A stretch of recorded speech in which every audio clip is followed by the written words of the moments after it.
Hello, everybody. Hopefully the stream has started. I'll know it once I hear myself echo through the other window I have open, actually showing the stream. This is Irongeek cast number 19, also called the Matriarchy stream, because I've invited all women on this particular stream. We're going to talk about a few things during the course of this, but let's start off with a few announcements. The next few cons I will be at. I just got done with NolaCon down in New Orleans last weekend. Highly recommend everybody go check that out next year. It was a lot of fun and very fattening. Up next is this weekend I'm going to Hackers on a Farm out at Mary Margaret Connolly's place. You can contact her for more information, Paint27 on Twitter. So I think it's probably a little too late at this point. I'm here. Oh, by the way, real quick question since I see you on there, Mary. Was it Charlie? Did you find out if it was Charlie? It's not Charlie, but we took him home anyway. I'm actually driving home, so we'll see how this works. Okay. Sorry to hear about your dog. But at least you did a good deed and adopted a different one. Yeah, he's in the. Hi, buddy. Where's everybody? But yeah, he's here. I'm parked for a second. Yeah, someone apparently dog napped one of her dogs, Charlie. Yeah, so that's. Oh, I'm sorry to hear that. Yeah. So unfortunately, it's not him, but we ended up taking him anyway. So. Yeah. Next up after. I'm gonna be lost in Ohio because you guys are gonna be blocking my Google Maps. So it's gonna be interesting. But yeah, I'll try to be quiet. All right. Yeah. After Hackers on a Farm, we're going to Show Me Con in St. Louis, which unfortunately overlaps with Circle City Con. Luckily, our job has been kind enough. He said he's going to come by my place like the week before, grab some video equipment. He's going to try to set it up and record the first day of Circle City Con while I'm at Show Me Con still. I'm going to drive up that Friday night to Indianapolis and do the rest of Circle City Con. Then I got on June 16th and 18th, AnyCon in Albany, New York. And shortly after that, besides Cleveland, up in Cleveland on June 23rd. No, that's training. It's actually June 24th for Cleveland. Anyway, we'll start with the main part of the cast. I've always sent show notes, but I'll send another link to it to everybody once I can get to this. Yes, I'll put it in the chat here. First, let's start this cast. It started off as a joke idea. It's like we had a few women on the stream. Like, well, let's do a stream with all women except for, well, of course, me. And I noticed a lot of women are hesitant to speak on women in tech issues. The more technical someone is, the less likely they actually want to talk about women in tech. I was wondering to see what your thoughts are on that. And to a degree, I wish that some women would speak up because the women who are most obsessed with talking about women in tech seem to be the biggest ideologues. So I understand to a degree why I think women resist doing it, but I sometimes wish that like some of the ladies on the stream actually would when someone asks you to, because otherwise you get I don't know. Give me your thoughts on that, please.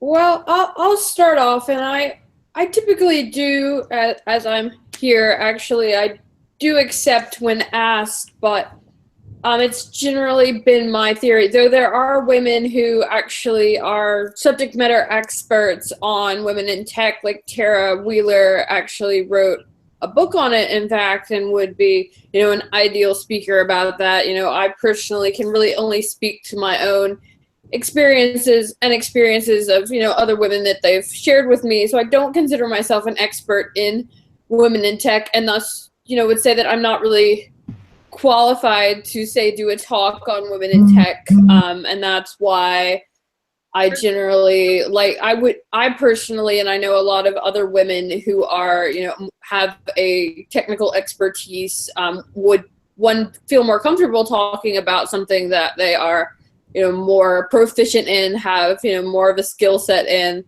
as well as I think that we tend to get pigeonholed, that people want us to come to their event and speak about women in tech when we could instead talk about our actual areas of expertise, and thus show that yes, women are in fact able to give more to a conference other than to say, hey, look at me, I'm a girl, I can be at the conference. So I think I really like to see women speaking on their area of expertise, be that, women in technology, and like I said, people like Tara Wheeler's case, but more for me, I'm more, pen testing and mobile security and things like that. So I just hate to see us pigeonholed as, women in tech being the only thing we can talk about when many of us have many other areas we are able to talk about.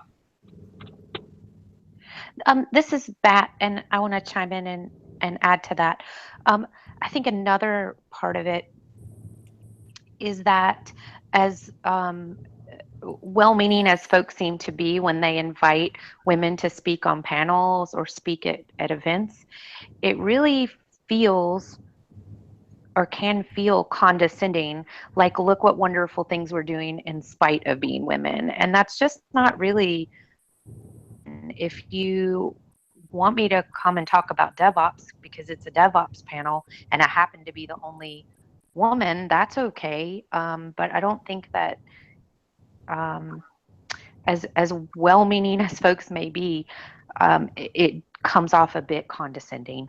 So I think that if we could find a way to include women in events on their rather than our body parts, that would be amazing. So that's all. Right, I would definitely agree with that.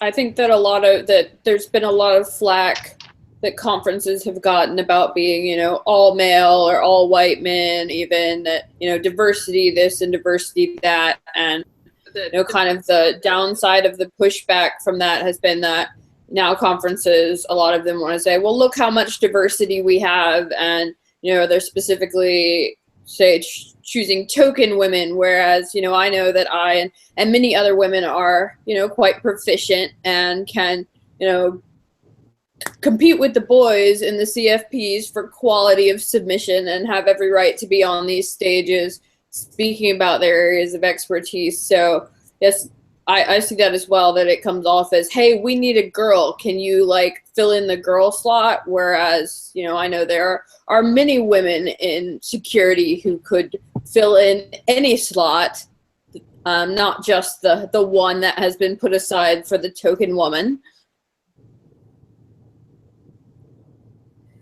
Anybody else? Yeah, I have the same thing. This is Amanda, or Malware Unicorn. This is one of the things, I don't go to women in technology meetings, mainly because they were always hosted by women who weren't actually in tech. And it turned out, instead of actually talking about tech, it ended up talking about work-life balance and how do you balance and deal with issues at work.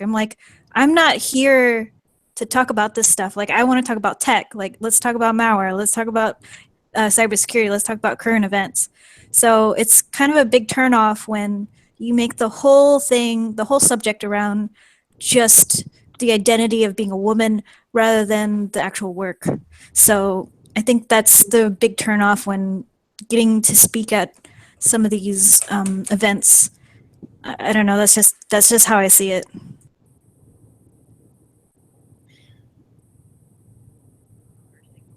Anybody else?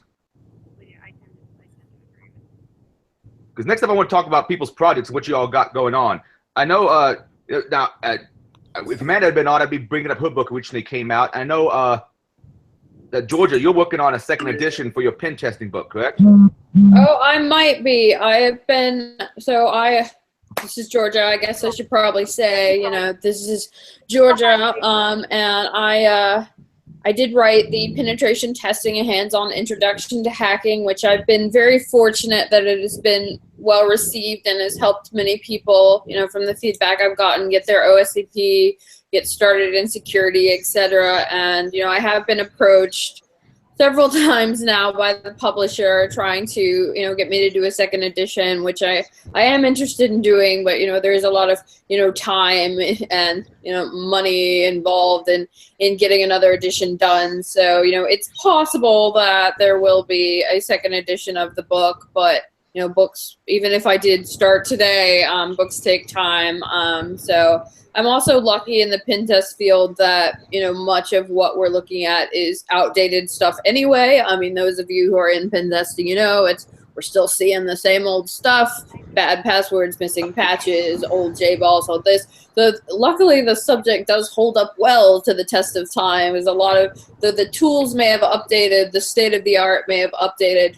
A lot of the material luckily stays the same because we're still finding the same vulnerabilities. But yes, I may be doing a second edition of this book, but I have a lot going on besides that. But I will let others talk and then get on to that. I just want to say I read your book. I think it's awesome. And I personally, and it's for selfish reasons, hope that you do a second edition. Well, thank you. I appreciate that. I definitely, I would like to, you know, if it doesn't happen, it'll be just because I have so much else going on. And while I've been fortunate that my royalty checks have been nice, you know, there's, you know, writing a book just can't compete with, you know, some other things. So, you know, at the end of the day, yeah. There's not a lot of money in publishing anymore. No. Though I've been surprised. You know, I was told basically that very few tech books actually pay back their advances, and the advances are not very big. You know, for No Starch, for example, you can just look on the website to see like what your options are before you even sign up. And you know, I was told most people don't pay their advance back, and I actually paid back my advance and started taking royalty before before it came out in pre-orders. So I've been very lucky. You know, I still get a royalty check twice a year, so it's a nice extra bit of money. But yes, comparatively to like, you know, something I don't do called having a job, as well as, you know, independent consulting work, even training at conferences. I mean, there's certainly a lot more money and a lot of other things. So, you know, I had an Amazon link to your book in the in the show notes. I appreciate that. You actually can, if you buy it through No Starch, the publisher directly, you can get one, they'll give you the PDF as well. Like if you buy the hard copy, they'll give you the PDF, I know, or the, you know, whatever the thing is for the Kindle. They'll give that to you just for free in editions. You have both editions. You can also get a discount for it through No Starch if you use the code that's actually just Georgia, all caps, GORGIA, like the state. That gives you like some discount. So you can buy it, of course, through Amazon. And also the publisher is at most of the big conferences. They'll be out at, you know, summer camp in Las Vegas. They come to DerbyCon, which, you know, Adrian is one of the founders of. So, you know, you may be able to pick it up in person as well. Another big thing you're into right now is like you do mobile malware. Is one of the things that I remember. That's one of the things that started getting you known, because I remember you. I would say you spoke on stage right after I got off, or vice versa, at ShmooCon in 2009 or 2010. My first was ShmooCon 2011, actually. That was my first ever talk. So, you know, I went for the big one quick. So I did my mobile botnet work there. And, you know, it was kind of, I meant it almost to be a one-off. It was more of really that I had been at, you know, I had just gotten out of school and I went to, you know, the security summer camp. I went to DEF CON. I somehow got into the ninja party with some guy, and, you know, he said something to the effect of, you know, that I would, you know, never be good enough to be able to speak on any stage anywhere. And, you know, if you know me at all, I generally take stuff like that as a challenge. And I did some research and submitted a talk at the ShmooCon and found that it was really fun to speak on stage. So have continued to do it. I've done a little bit less speaking this last year and a half or so because I've been, you know, doing a security startup. You know, I'm trying to be the next Ron Gula who started Tenable, or the next, you know, HD Moore who, you know, turned Metasploit into a lucrative sell to Rapid7. So, you know, that's more of what I'm focusing on now. But, you know, I still do speak from time to time when asked to do so. Given my beard style, I'm trying to avoid being the next Ted Kaczynski. Oh, wow. Wow, Adrian. That's impressive. My beard has its own Twitter account now. Hey, Adrian, it's Laura. My picture's still not showing up, is it? I have no idea why that is.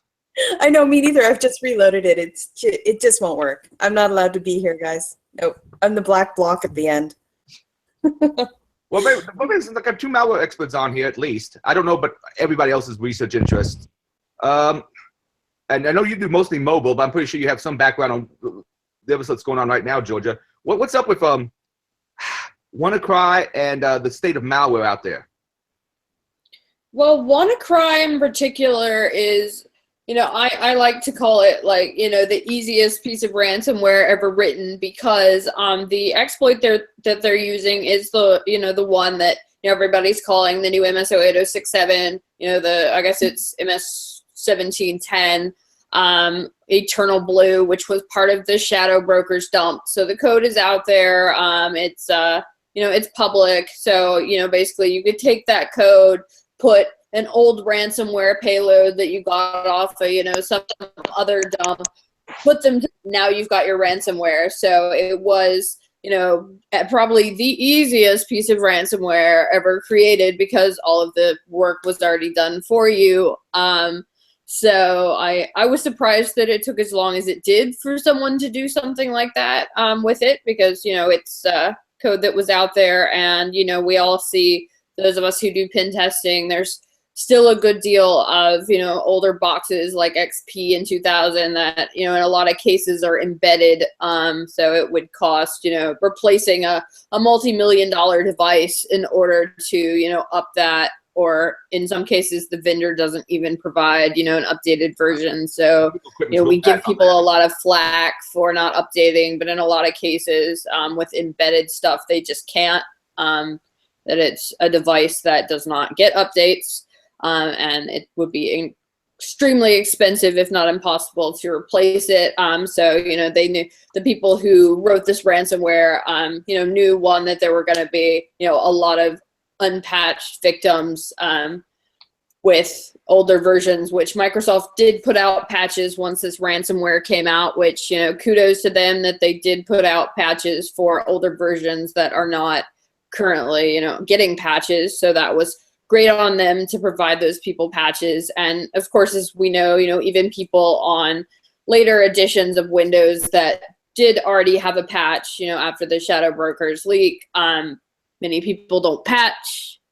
So there were going to be a lot of targets for that. So it was, like I said, it seemed strange to me that it took as long as it did, because it seemed like it would be, an easy win. One, that the code was already available, and two, that there were obviously going to be a lot of targets available. So I imagine we will probably see more of it. How about you, Amanda? I was just going to say, yeah, Amanda too.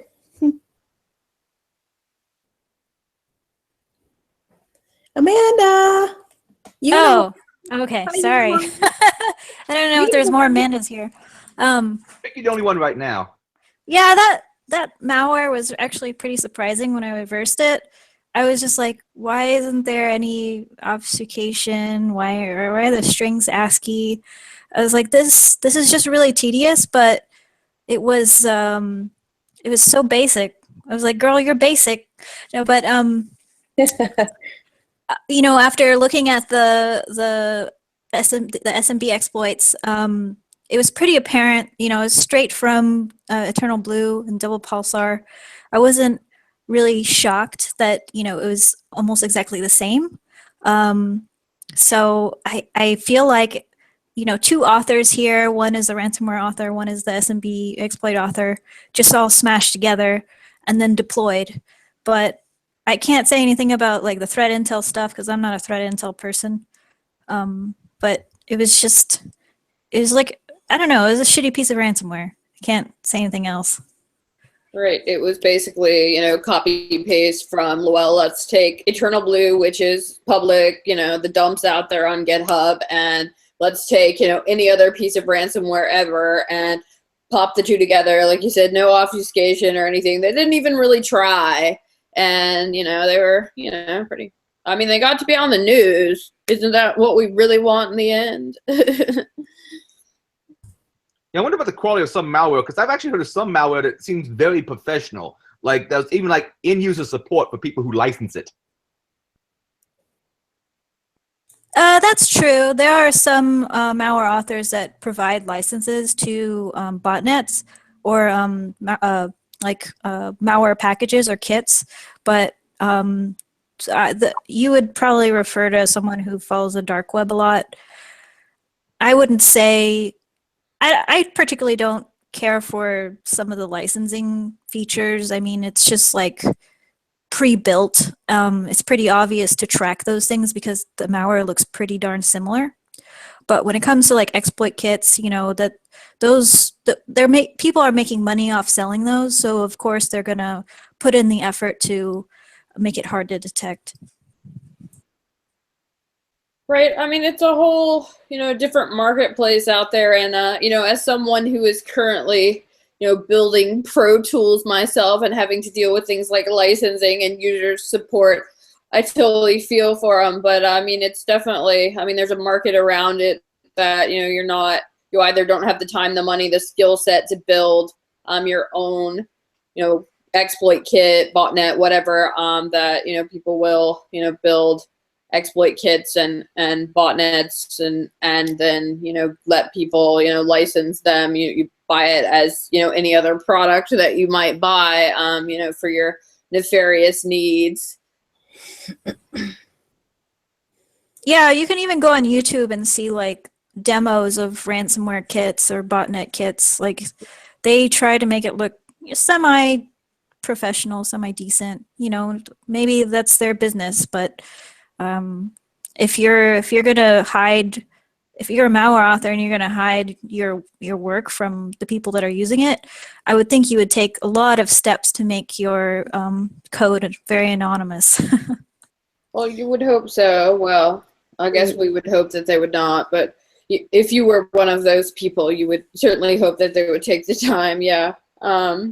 It's a really interesting world out there, malware. You know, most of the work I do with malware is, you know, trying to see what the bad guys are doing so that I can simulate it in my own tool set.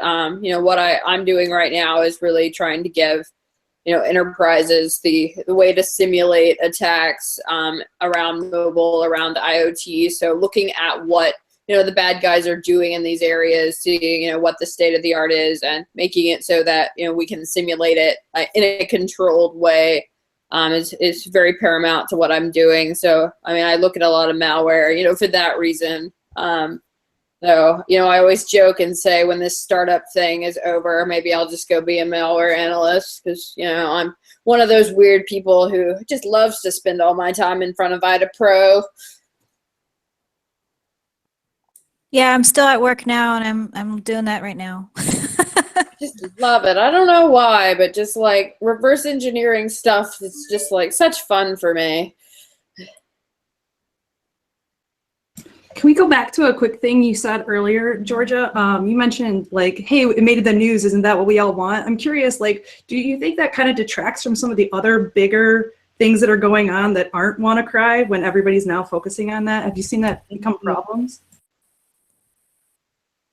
I've actually, I've thought about this a lot, actually. It's like what the media chooses to focus on and what they don't. I don't know if any of you have seen, like the posters were all around RSA, and I've even seen them in airports where, you know, HP had this campaign about printers having vulnerabilities. And we, of course, in the security community have been, you know, harping on that, you know, printers being a problem for, you know, as long as I've been in security, at least. But, you know, HP decided they were going to do a huge marketing campaign about printer vulnerabilities.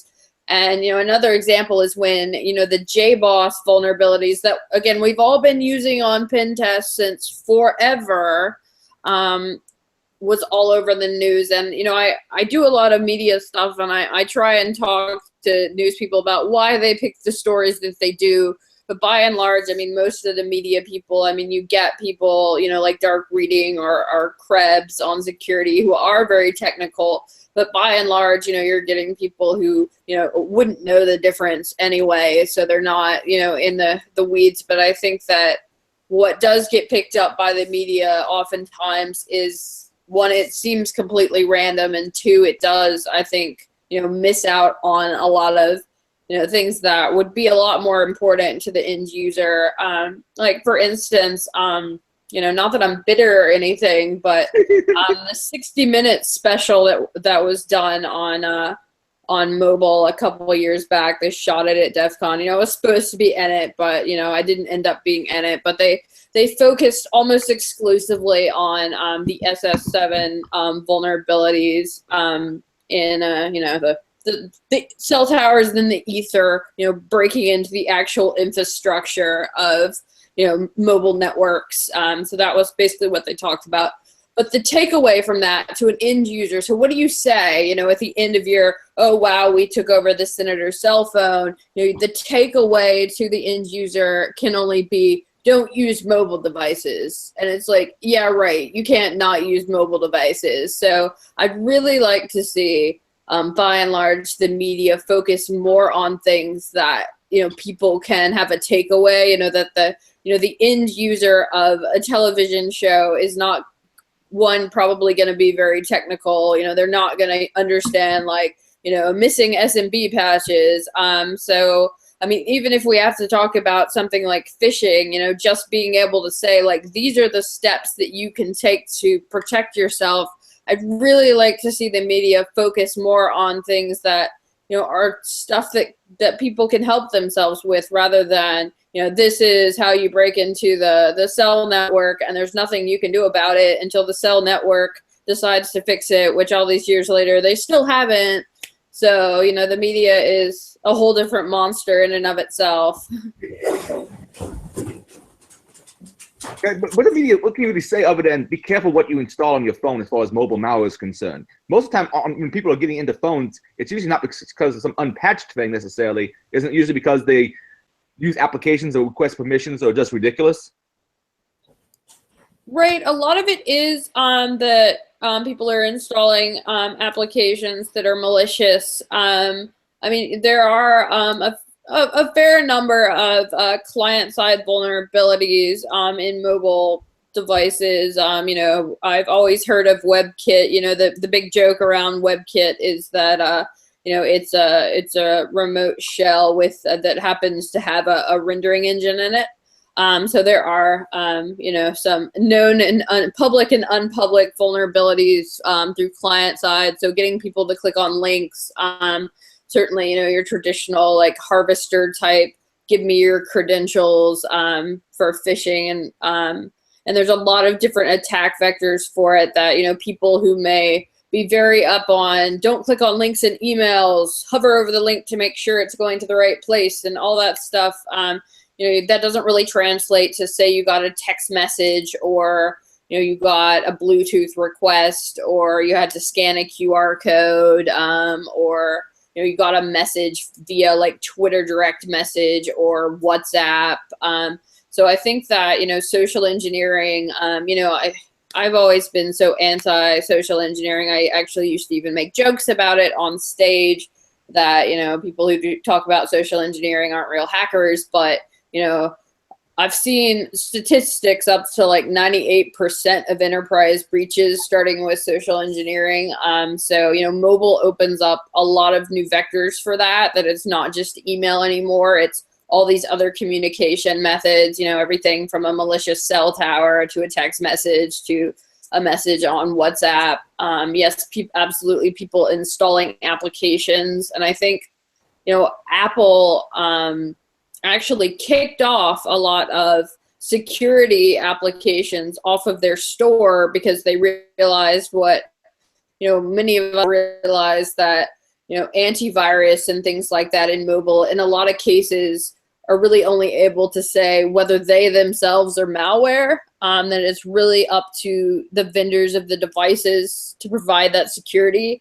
Because just installing, an app, it basically can scan its own sandbox. But so yeah, Apple threw off a lot of security apps off of their store. But I think another problem I see with Apple is that, they kind of tout themselves as super secure, will never get malware. We've seen instances of it, as well as, there are ways to get malicious applications onto Apple devices. You can, for instance, do a profile push with a key, which is exactly how enterprises are supposed to get their enterprise apps onto devices. They push out a provisioning profile for the device that the user installs, and then that's signed with the same key as the malicious application. And I mean, social engineers, attackers can do the exact same thing to get, malicious applications on Apple devices. So, I mean, I think there's a lot of, yes, the same sort of things we've seen in traditional devices, but a lot of new attack vectors that we get with mobile as well. Isn't Apple usually considered, though, in the past to have done more with vetting applications in the market than, like, let's say, Android did? Absolutely, yes. Apple does a lot more around vetting, though Google has been for a long time, since they first started with Bouncer, been trying to step up in that area. But Apple has their mandatory code signing where it's like it has to be signed by Apple, or it has to be signed by an enterprise certificate. So you can get unsigned applications onto a device if a user will allow you to. So I think, when Apple says that, we don't allow unsigned apps, that's kind of like, 98% true, because, I mean, there are ways, say an attacker could, set up a dummy corporation. You do have to have like a DUNS number. You have to go through the process with Apple to get an enterprise signing certificate, but let's just say they gave one to us, so we're a security company. They'll give you one so you can make applications and push them out to your users. So I mean, that's something that malware writers can do as well, to get malicious applications onto devices. So you may not be able to get malware into the Apple App Store, though we have in the past seen instances of, like, Charlie Miller did it a while back. So it's certainly possible that you could get it into the App Store, or something malicious that would be missed. But, you can also bypass that, in other ways. Okay, thank you. Does anybody else have any input on it? I do have a question about some mobile stuff. I worked at a company that tried to deploy an MDM solution probably like 3 or 4 times. I'm curious, kind of like, what are the keys to deploying an MDM solution that make it successful? Or, have you even seen successful implementations of that, or no? Well, MDM, primarily, well, first off, MDM, mobile device management, now we like to call it enterprise mobility management, but, it's really the same thing. The problem with it, and just, I guess, as a side note, I went through a business accelerator and I'm trying to do a startup. So I'm looking through, I guess, a business lens at a lot of things, whereas I wouldn't have before, because I'm a hacker. I look at everything from a technical perspective. But, now trying to look at things more as a business type person, because I want to sell stuff to people. But basically why mobile device management, or MDM, happened at all is because there was a line item in people's budget for a BlackBerry Bez, so a BlackBerry enterprise server. But BlackBerry went away, basically. Well, they're still around, but people weren't using BlackBerry anymore. They were bringing their iPhones to work, and then, eventually Androids as well. And they had a line item for something to basically make it so that the CEO and the other people who were non-technical could set up their BlackBerries or their new devices, Androids and Apples, to use email, to potentially VPN, and to get all set up without them actually having to go to IT and go through all the steps to get it set up. So basically, mobile device management was and still is bought by the operations team. They're the ones who want it. Security is very much an afterthought. They have plenty of line items of, we do all these security things, but by and large, the buying decision around mobile device management, and as we now call it in many cases, enterprise mobility management, has a lot more to do with, these are the devices that are in our enterprise, and this is how we can easily provision them to use email. We can force them to maybe have a passcode, which is built into the device now anyway. So a lot of the problem with them is that, they're not, we look at them as, we want them to be a security device, and that was never what they were designed to be. And, the stakeholders who are deciding to buy them, security is by and large an afterthought. So a lot of cases, I think at least clients that I've worked with, a lot of people are, just deciding to throw them out and, saying, this is not providing us the security that we need something else. And the something else, at least NIST right now, NIST's standard is to do basically mobile application management. So to have an application sandbox where you have your applications for work at sandbox away from your other applications that you install or come with the device. We all know reasons why that doesn't work. My joke is you want to find a way around security solutions, give it to users, and then make them use it. Their version of PowerPoint is terrible compared to PowerPoint. It renders everything wrong. People hate using it. Another example is lack of interaction. Say the calendar is inside of the sandbox. The calendar is a work application, but Google Maps is not. Google Maps came with the phone. So typically what do we do when we're driving and we want to get to our meeting? We click on the link that has the address and that opens in Maps and tells us how to get there. We're probably driving at the time.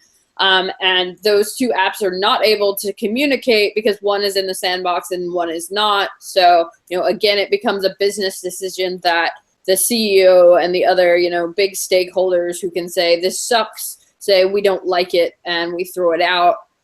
So in general, I think, the preventative solutions that around mobile have, one, security's always been an afterthought, and two, we've not found ones that the stakeholders who are not security people are willing to put up with in a lot of cases.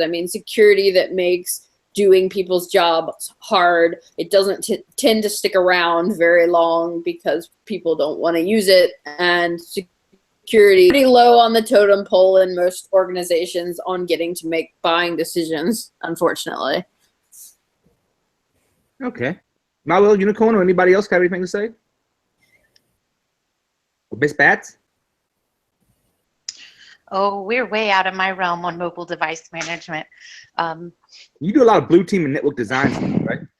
Yeah, I've been working as a security architect at a government agency and doing chief incident response, but the last 6 months I've spent standing up a vulnerability disclosure program and being a part of the Tiger team that just finally, last week we announced that we are now going to be the first civilian agency to run a bug bounty program. We're partnering with HackerOne, and that's been huge. DoD did their Hack the Pentagon and Hack the Army initiatives, but those are not civilian agencies. So I've been tied up in policy land and not doing a lot of very fun technical stuff. But like I said, I do incident response. So the Travis CI vulnerability has been the one that kind of hit us pretty hard. But c'est la vie, I guess, in the world of using CI, that I guess that's just how it is. We can't find everything. So I'm kind of all over the place right now, wearing about 15 different hats. The hiring freeze is kind of forcing some of us to do different jobs right now until we're able to hire folks to do those jobs. So, but no mobile device management. That's handled more by like the IT department, and in the feds, it's all mandated by policy that's already been in place, and the most we can do is try to contribute to that policy in ways that are meaningful and try to help the policy catch up with the tech, but it's a never-ending sort of struggle there in the private sector, but I think more so in government, because you have to add those extra 14 layers of red tape to get anything changed. So I had a question from the some people commenting on YouTube. TXVB, that's Laura's boy toy. He had a question. I'm not sure if he's trolling me or not. It's a very broad question. How would you fix InfoSec? That's an incredibly broad question, man. but I'll ask the question anyway. How would you? Yeah, fix- you're gonna have to get like deeper than that. Like, how would you fix like the InfoSec community? How would you fix like how enterprises don't take information security seriously enough? Yeah, that's I would have to talk for days because there's too much. The 400-pound hacker says, Amanda. Yeah, I go along with that.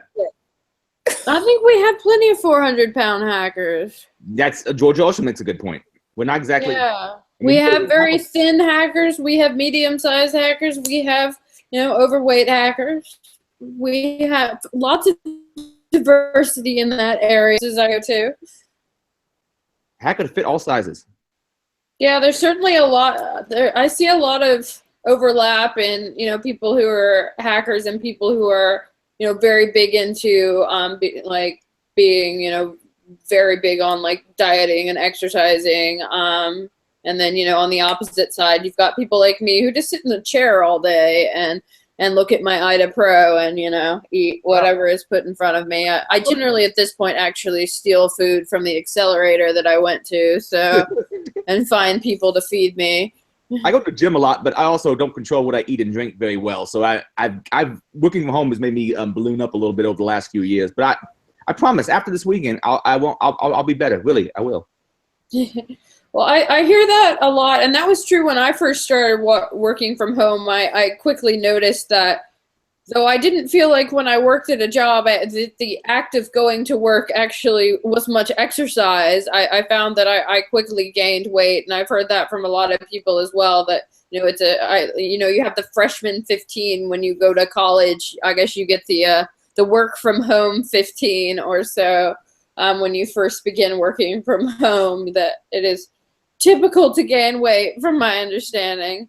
Well, I used to have a job at a university library where I'd be walking up and down stairs, going to people's desks, making sure everything was working. Instead of calling each person, I'd walk to the desk like, everything good? Everything good? Truthfully, for what I got paid, it was not a bad gig because most of the time I was sitting there in front of my terminal just doing whatever the hell I wanted. I kind of miss it in some ways. Well, I want to hear more about what the did we get a response on more information on how we'd fix InfoSec, like what the problem in particular that we want to fix is? Because I'm all about fixing problems. How about instead of how would you fix InfoSec, how about all of us point out a problem that we see and possibly a solution? Because there are issues. I'm not technical, number one, just so you know, I'm an academic. I obviously do some technical work, and I'm Laura, hello. But I've noticed that, I think it'd be actually a good thing for all of us to pick out something that we see as a glaring issue within InfoSec and maybe talk about a solution to it, just to break it down. I kind of want to be devil's advocate for a second because Go ahead. InfoSec is really new, even though it's really old, older than I am, sure, but yeah. At the same time, it's still kind of doing what it's supposed to be doing. It's growing, it's, hitting the wall in a lot of cases. Of course, there are a lot of problems, but as we find them, it as a giant whole is doing what it's supposed to be doing as an industry, and it will get better as we continue to do it. So, I don't want to say the one giant glaring problem. It is doing what it's supposed to be doing, and having conversations like this will help, but it's still, it's not so terribly behind that it's not solving anything. Oh, I guess I was just trying to narrow down problems that each of us have noticed. That's all. It's not about finding big glaring holes. I guess because it was such a a broad question, I was trying to narrow it down a little bit. And each of us have our own ideas about what some of those problems might be. So I don't know. I was thinking I thought it would be good actually because each of us might have different ideas about some of those problems, or maybe not. Why don't we not call them problems? We'll just call them things we've noticed over the past couple of years. Well, I have one. I think that, like I said, I'm now trying to be a business person. I have a startup. I'm trying to sell, pen testing products for mobile and IoT. And I think a lot of the problem that I'm seeing is, I'm not going to pick on a particular vendor, but I'm just going to say, preventative security in general One, that they have a much easier, way of, defining their, I guess, value proposition to a company. So you, particularly if you're going in front of non-technical people and you show up and you say, if you deploy my solution, we will find 100% of the malware, you will not get breached, et cetera, et cetera, et cetera. I mean, the buying decision there seems pretty straightforward, particularly to a non-technical person. And then, you look at the big breaches, and I assure you they all had all those preventative solutions. On every pen test I do, I'm going, up against all of the, everything from, host-based malware to intrusion detection to, next gen, like threat analytics, it's all deployed. We're still getting around it. So it's obviously, not solving the problem. Whereas you go in, either to, pitch to venture capitalists, pitch to a company about buy our stuff, and you're talking about things like penetration testing in general, the value proposition is a lot harder, because we can't say we're going to solve 100% of your problems. We actually can't even say that we can solve any of them, because if you don't listen to our report and do what we say, you've actually bought yourself nothing. So I think a lot of the problem is that we focus way too much on preventative security, and the bad guys are always going to be able to get around it. They're just going to buy it and find their way around it. So we really need to be focusing more on things like penetration testing, running testing scenarios, impact analysis. So if you do get breached, what does that mean to your enterprise? How can you make that breach be a lot less big of a deal? And I think, we as an industry have a really hard time getting the value proposition of that across, particularly to the non-technicals, which are the ones who are by and large signing the checks. A problem, I keep running into is that, I talk to the red team, they love my stuff. I talk to even the CISO, they love my stuff. They want to buy it, oh my God. But the person who actually has to sign the check is way higher up the chain and would much rather buy something from someone who says, we'll come deploy a solution so you can never get breached. So you don't need that pen testing stuff. You don't even need to patch anymore, because we stop all the malware. And, I feel like those people are doing a terrible disservice to our industry. And, those of us who actually are, doing security in what I think is the correct way, need to somehow find a way to get a value prop across that can, beat out, the antiviruses and the next gen antiviruses and all that, and get some of that budget.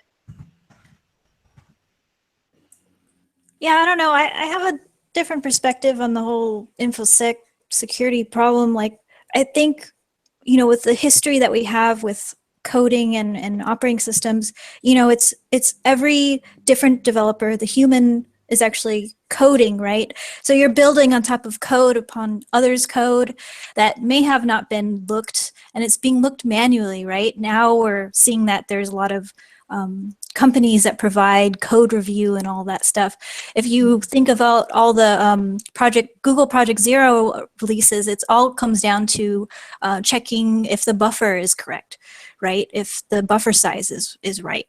And it's those tiny little things that make vulnerable code. And so companies, if they can't have the experts to help them solve that problem, or even have the QA to clear up some of these problems, they turn to a third-party source. They have pen testers, they have bug crowd, they have bug bounties, because they're outsourcing it. And then if they can't, if they can't afford something like that, they're going to go after security companies that will clean up all the mess that they've introduced. So it's kind of like this vicious cycle where we keep creating shit code, and we have an industry that profits off that, right? So I think it comes down to cleaning up what we already have and teaching how to develop safe code. I've wondered about this for a long time. I've wondered about, with bug bounty programs, and particularly the ones where it's you see the ones for the, super highest level, you get a huge payout. Would it be, I've wondered if people do with the developer puts the bug in on purpose, tells the person from, Bug Crowd or HackerOne or whatever about it, where they find it and then they split the bounty. Like, that would be a great business model, right? I mean, it's horrible. It's horrifically terrible. But you know, that would be a great business model. Like, put the mistake in on purpose and then have somebody report it and then you split the money. Like, Yeah, I think HackerOne and BugCrowd's intentions are pretty pure on that front. But there could be some people on the inside that's doing that. But I've worked with a couple consultants that actually push the bug bounty program, and they have it's basically wherever the developers can't do themselves, that's when they bring in like expert eyes to review the code, rather than paying someone a full salary, right? I was totally gonna just say something about that. Like, if you're not doing meaningful code review, then deserve that. I mean, if a dev can just stick a $5,000 bounty bug into some code and you're just deploying it without putting second, third, fourth pair of eyes on it, I don't know, that's just kind of like suggesting that somebody maybe and then gives information to the police about the crime to get the reward. I would like to think that that's not something that's happening in the shops that are really out there pushing and fighting to get bounty programs and fighting to have responsible disclosure platforms. These are not just crappy shops who are cranking out shitty codes, because then they know they're going to have to like dump money into their bounty pools, and that's not going to be very cost efficient either. So I get where you're coming from, but I would like one off. I mean, maybe we'll read about it though in Hacker News in 6 months, and then I'll eat crow. Yeah, I would certainly never say that, like, that the company on the other end or somebody like BugCrowd was in on it, but like an individual developer and an individual like person who was searching for bug bounties, I could see like something like that happening. It's just something I've been curious about. But I mean, I guess now I get to play devil's advocate in that. I mean, I'm in this startup. A lot of people are, I'm working with a lot of other startups, like just to keep the lights on.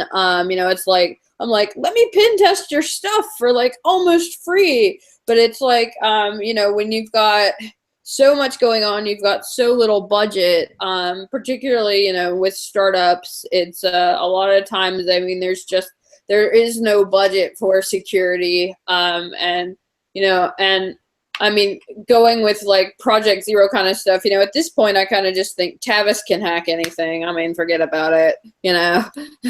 No one can write code secure enough that, Tavis and his equivalents with enough time will not be able to find some sort of security issue. I mean, you start looking at stuff like, heap exploitation and like with like House of Force and House of Lore and all this stuff. And it's like, my God, you could spend your whole life learning how to do code securely and still not, ever make a mistake. It's a really hard problem we've been dealt by, the people who decided that the stack was going to grow one way and the heap the other, years and years ago. I think on that note, my background's SCADA, so a lot of the stuff is so old and wasn't designed to have any sort of security in it at all. To fix that problem, we'd have to completely kill all of the like generation plants that we have and rebuild them with completely new infrastructure, new protocols, new everything. So I'm not sure it can be fixed. I think someone has to do serious research to make that affordable, because right now it's not. You couldn't get new pieces of equipment like this at a reasonable price that a company would actually spend money for it. Right, yeah. All these companies are just filling the void, basically, is what I'm hearing for the past half hour. These companies that are coming in and they're creating what's needed. I mean, that's what they're doing. And even if what the product and the marketing that they are putting out is, let's just say shady at times, we'll just leave it at that.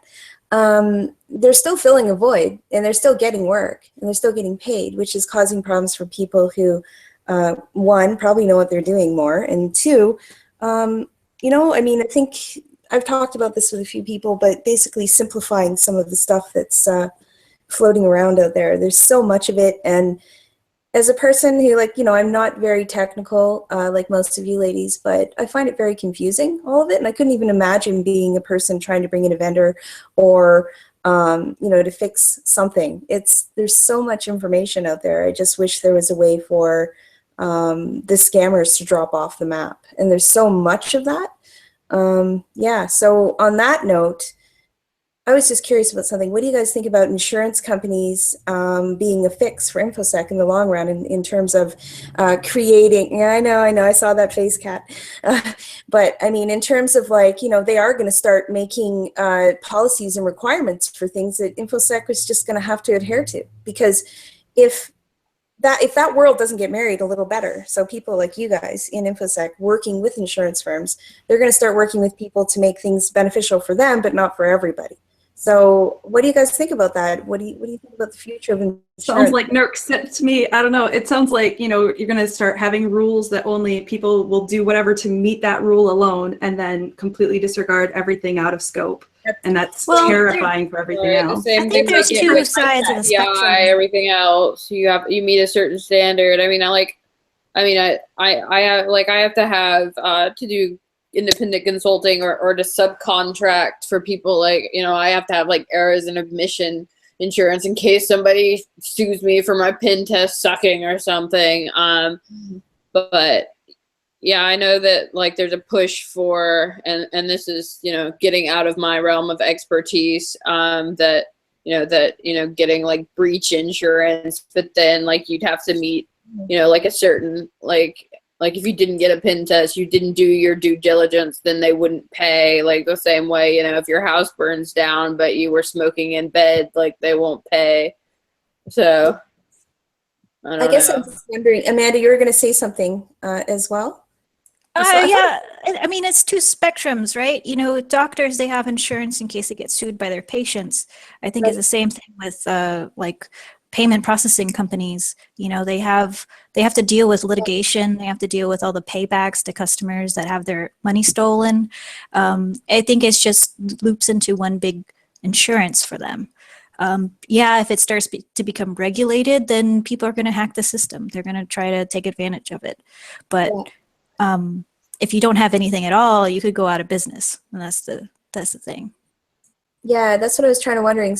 I was wondering about that in terms of like the insurance companies coming up with new regulations and things that are really hard to meet for many different reasons. I just thought of it as sort of, you know, what if down the road, like in the next year or two, they start coming up with different things that people in InfoSec have to meet that are above and beyond the usual.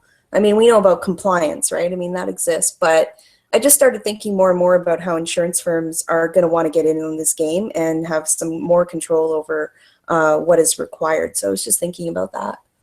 Yeah, even with compliance, like you have to have that check on the box, and people will just go for that check, you know. But there is, if their you know, whole network is so shitty that they don't even meet like bare minimum requirements for that checkbox, right? At least they're protected with low-hanging fruit if they have that checkbox. But then there's some people that just want to, you know, not spend the money, just get the checkbox and move on and think that they're safe. So there's kind of like, you know, different sides to this. Yeah, and that's what I mean. I can see insurance firms really zeroing in on that in the next year or two, just how there are a lot of companies that are offering just that sort of minimum compliance level checkbox reality. That's part of the companies I think we are also talking about, that they're coming in and, you know, capitalizing on that. So I was just curious about, you know, that's all, just the insurance companies and how that might impact InfoSec in the future, the next year or two. I think it might also add to like the pen test puppy mill. Like we could totally end up growing the community even more with new people just trying to do that checkbox checks, you know? We could get like a million pen testers out here doing just those little checks, and then our industry would grow maybe tenfold, who knows? Yeah, I don't think it's a bad thing for sure to get like people that are, you know, ethical and doing good work for sure. I think a lot of the companies are sort of sprouting up for this exact reason. That's what I mean about usually if there's a lot, you know, a need, it is filled, but then eventually regulation and people will step in and you know, oh, I see your kitty, by the way. Your kitty just walked by. Anyways, so sorry, cats always get my attention. Yeah, so of course, if there's a push from one side, there's going to be a push from the other. So I guess I'm just saying I'm projecting, and people I've talked to as well, projecting, you know, seeing that happening more and more. And so things that aren't getting fixed in InfoSec will actually end up, some of it will end up being regulated by people who, for whatever reason, want to create sort of, let's just say, mini industries based on regulation that they end up putting in place. So, yeah. People are going to find how to make money off of any little niche, so I wouldn't be surprised. Yeah, that's what I was kind of going for, I think Amanda. that's almost, I mean, not to get like, I don't know, I don't want to be like too stereotypical, but I think that's something that we, you know, as an industry, as the technical people, the people in the weeds of security, that, you know, we kind of, in a lot of cases, fall short on. Like, you know, in my company, you know, Shabira, you know, what we need most is salespeople, people who can sell anything. And I feel like, you know, as a technical person, I could almost convince someone not to buy my product, even if they really needed it. So I've taken some sales training to work on it. And I think that, you know, we see a lot of cases where people who are, you know, really good at sales, but maybe don't have, you know, the technical skills to back it up, are the ones that are getting the work. And, you know, in some cases it works out okay because they sub it out to people who do have the technical skills. But I think, you know, in a lot of cases, at least I'm seeing that, you know, people who are just all salespeople who decided, well, InfoSec is a place where there's a lot of money, let's do InfoSec today, are ending up with a lot of contracts, and, you know, doing, you know, the bare minimum of, oh, let's run it through this tool we bought. Okay, everything's cool now, which is, you know, I think giving us maybe even more of a bad reputation. Yeah, pew pew maps. I saw that, Amanda. Hilarious. Yeah, like the whole thing about ThreatBut, you know, it's making fun of a lot of companies' like claims, right? So, and it's all about how that technical information gets translated into marketing and sales. Right. And it's hard to weed through the vaporware, but you know, if you're really passionate about security, I think you'll be able to translate that to your sales folks. So, but you know. But like, given the number of security companies that just pop up out of the blue anytime there's like a media blast about some kind of vulnerability, like we should have Yelp for security companies where we all just like go in and totally just review. Like, that is an idea that I would definitely work on with you, Bat, just so you know. I don't know what we would call it, but we would just call it Whelp. Just call it Yelp. Just call it Yelp. Nope. I mean, and I'm not down on, you know, entrepreneurship or folks like who have experience and can totally bring tools to the table that can make a real difference. And I'm an automation fiend, so anything we can write or build or deploy or push in an automated way, including unit testing and pen testing. Like, I mean, sure, there's no account for like just hackers gonna hack, but any people that are out there really trying to put that stuff in the marketplace and buy themselves a house or go to France for it, like, I'm down. The problem is that we have a lot of folks who also, like Amanda said, if they can find a way to make money, they will, right? So they'll just, you know, get an LLC and resell a product that they don't know anything about and that they're not technically capable of answering questions about. And when that subcontract partnership falls apart or that subcontractor fails, there's really no accountability, right, for the company that then has to go out of business. And you know, we're all none the wiser if they just, you know, spin up another LLC and call themselves a different name. And so I think that we have a responsibility, maybe as a community, to kind of find a way to weed out some of the charlatans that are out there. Now, big companies, they're gonna do their homework. They're gonna do their research, presumably. But the smaller companies, If they're not fortunate enough to hire like Georgia's company, for instance, that's going to look out for them and do all the testing, and they just end up with some kind of shit product, like, I don't know what the answer is, but maybe that's a challenge for InfoSec. The answer is I need salespeople who are really awesome and want to work for free. Shop Georgia Wildman for all your mobile app testing. Yeah, how much do salespeople get paid? I mean, how good of a recruiting? I mean, how hard is it to recruit those?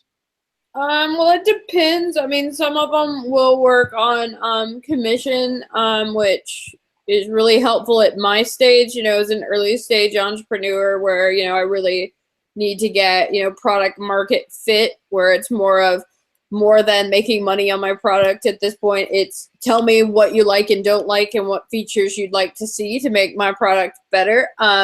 So, at that point, it's kind of like I'd almost give it away, one, and two, that, I could basically say to the salesperson, you make the sale, you can have all the money, I don't care, for the commission. But I mean, top salespeople, you look at like places, like I knew a guy, I kind of worked with him like as a mentor. He was mentoring me a while about sales, but he was, at one of the, top firms, and, they get like a percentage of, all the sales that they make. And when you're talking about like a multi-billion-dollar sale, their percentage of that, even being a low percentage, is a ton of money. So being really good at sales and being in the right position is, I think we, technical people like to look down on non-technicals, but, they're the ones who are really running the world here. So, yeah, there's a lot to be said for a good salesperson. And that's, I guess, the point that I'm at in my company, that I've built,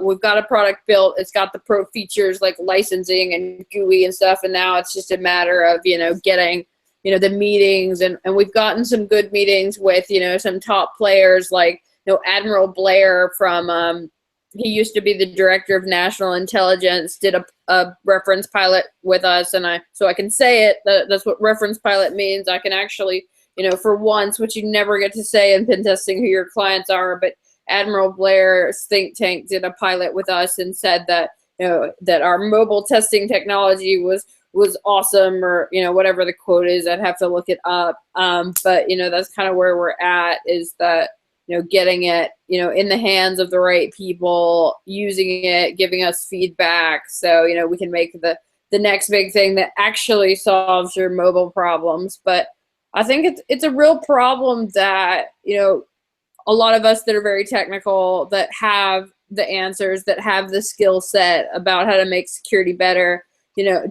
aren't able to translate it into, a viable business, that we aren't able to make the sales. We aren't able to, do like take our tools that run from the command line and get them all prettied up with APIs and licensing features and stuff. We don't necessarily have that skill set. That, I think it's very difficult, and it's really sad to see, people like, you see it in the chat, the people that we've said who have, have had their, threat butt experiences with you, going so far and making it so far, whereas, those of us who are, really qualified to make a difference in security, aren't able to, just because we don't have the business skills.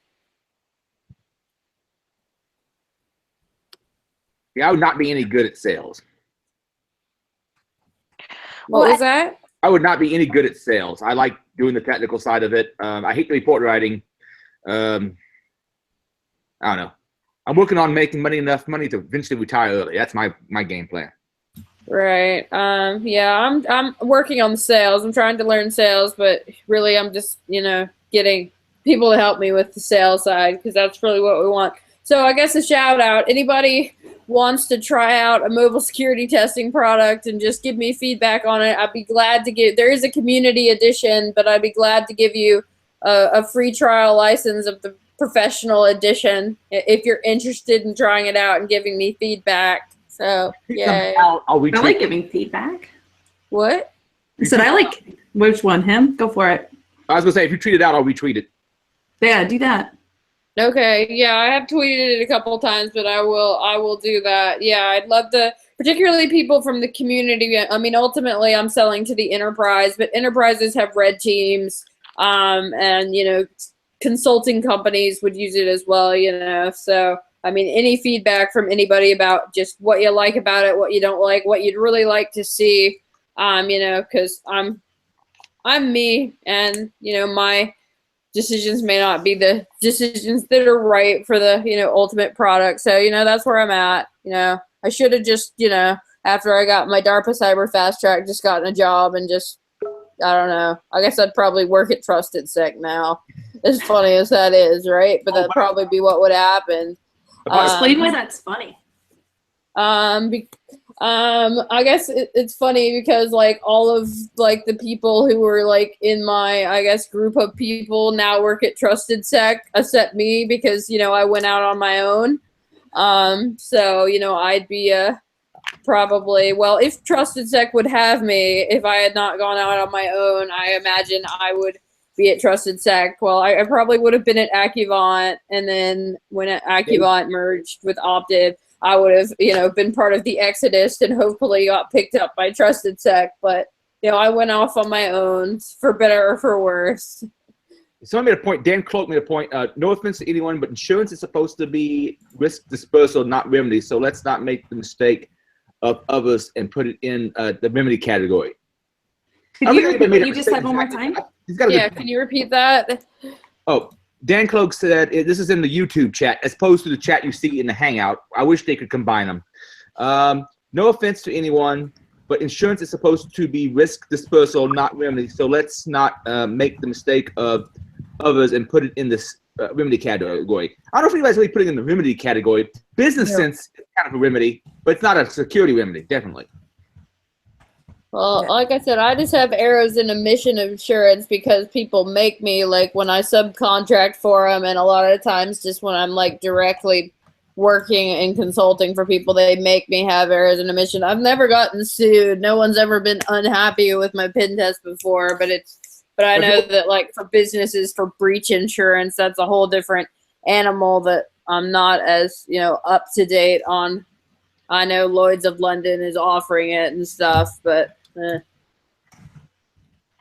Adrian, if you tweet something about George's company, I'll retweet it too. Did you say you were going to tweet something? Yeah, Adrian? let me get on my Twitter thingy. Roids. I want to chime. Someone's trying to speak.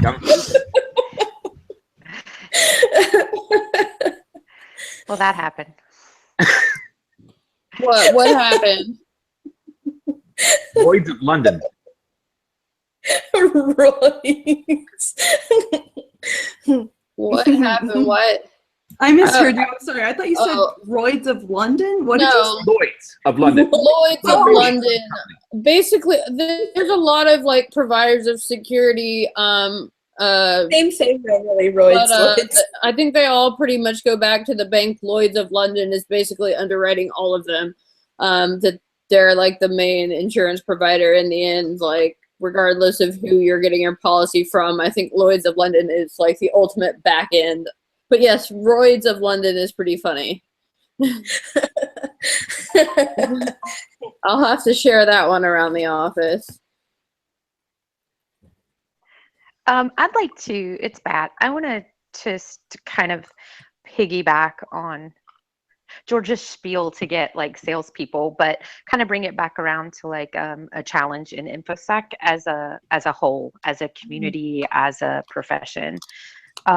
There is nothing quite so valuable as having people within your organization with good interpersonal skills. And I think that tends to be an area where we're lacking as a community. I think I didn't name names on this podcast. I don't have any interpersonal skills. I have zero. That was the real reason why it was funny that I would work at Trusted Sec, because everybody in InfoSec actually hates me because I have no interpersonal skills. So I agree with you. We need them. I got an A in my comm class. Nice, Kate. Adrian, are you a Capri Sun? What am I seeing? Sorry, we interrupt that though. This is for the Matriarchy stream. I figured I'd get the girliest drink I could find in the store, so I went and froze this. And it's a berry lemonade, frozen cocktail drink from Dailies, and it's good. What You know, would say? most of the girls I know drink whiskey, Adrian. So you're actually more girly than most of the girls I know right That's now. probably true. Yeah, I drink whiskey. Yeah, but we all drink whiskey because we learned it at conferences, right? Like I never drank like hard liquor until I went to InfoSec conferences, and that's what everybody else was drinking, so I drank that. Okay, Miss Bats, are you happy now? Well, no, I only drink Moscow Mules. So I don't have vodka. I have lemon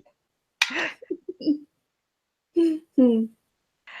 yeah, so anyway, I was just kind of wanted to make sure that we recognize that I don't think that there's so much even a lack of skill set, of talent, of really, really bright folks out there, so much as maybe a lot of those folks don't have the as an introvert myself, it was very difficult to kind of put myself out there or to even do things like this, right? I still can't like bring myself to be on camera. That's, you know, it's social anxiety. It is what it is. And there are a lot. I know that one though, Beth. Yeah. So there are a lot of us out there. And I think that if folks established within the community who are finding or achieving levels of success, and success, I don't mean money. I just mean, you know, feeling like they're accomplishing good things at their job. For me, that's success, right? Not hating your life every day when you wake up and enjoying what you're doing. And I think if those folks could serve as mentors more than criticizers of folks who are trying to put themselves out there, but maybe don't have the social skills to do it, the personality to do it, or just the contacts to do it, right? Sometimes just having somebody nudge you in a positive way can change your life. And so I think that, and I'm not trying to be on a soapbox here, I'd really like to see more positive reinforcement in the community than all the negativity that just seems to flow. And there's a lot of, I get infighting about tech solutions. That makes sense.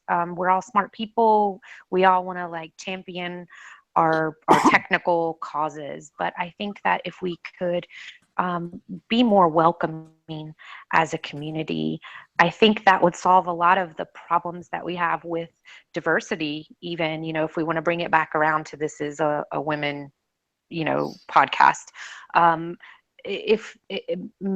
If we just seemed more welcoming, even as women to other women, or as a community in general, I think that it can make a huge difference with talented engineers, talented devs, choosing security as a path or an area of security, whatever that may be.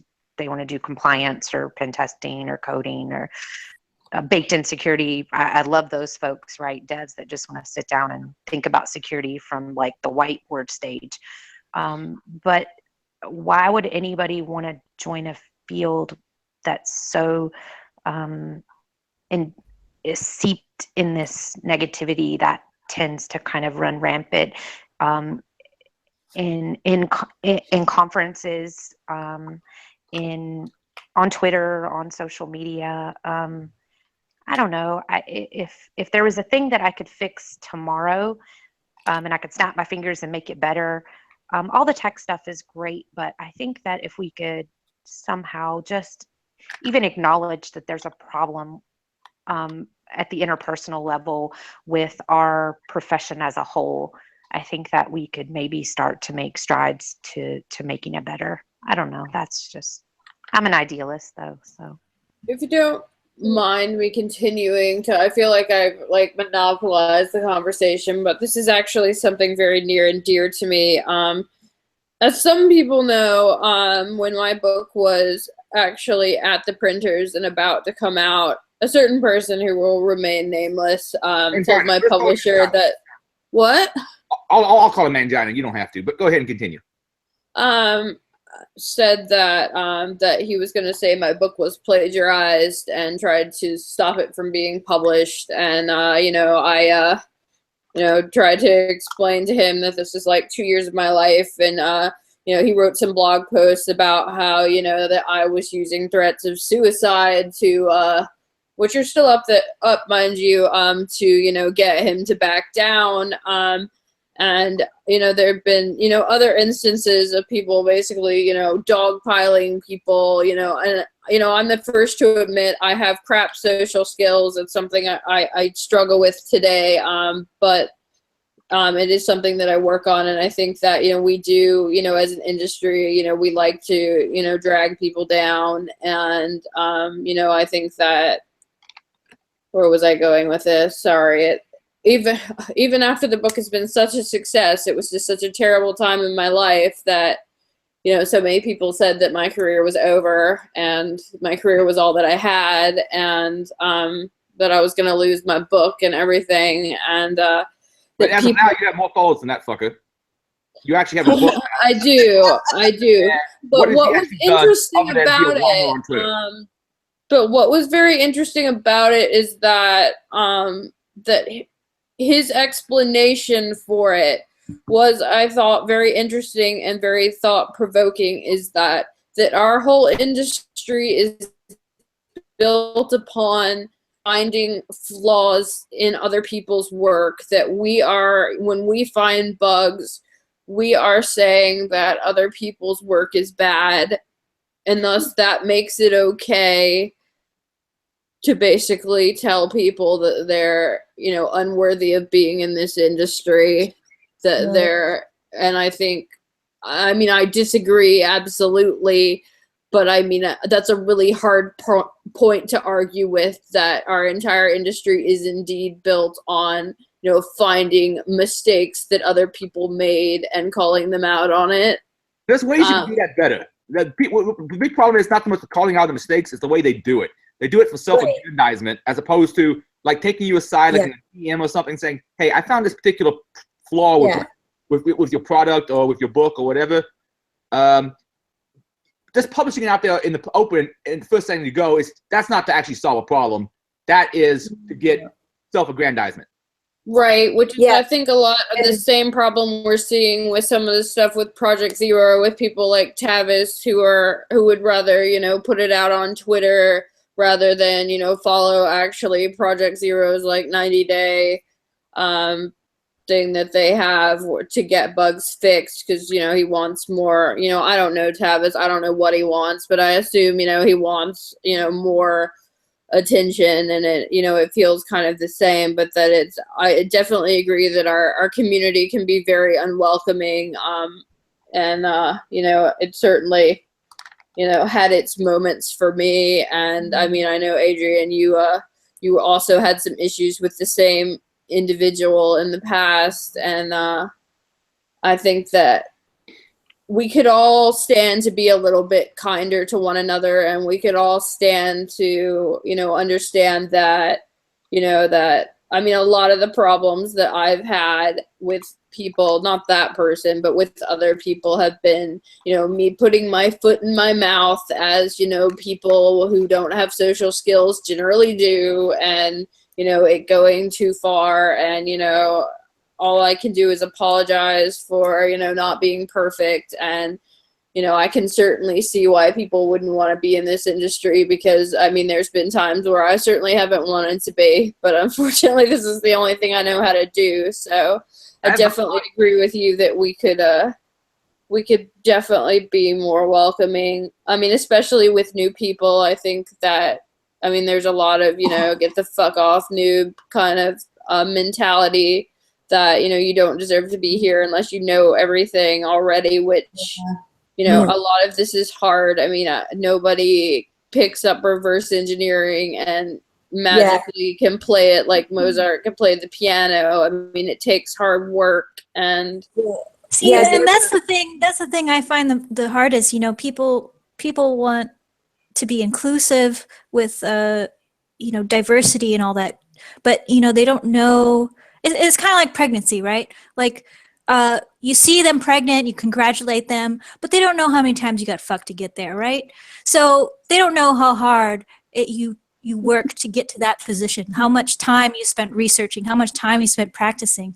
Like it's all about hard work. It's not, no one's going to hand you things on a plate, right? You got to work for it.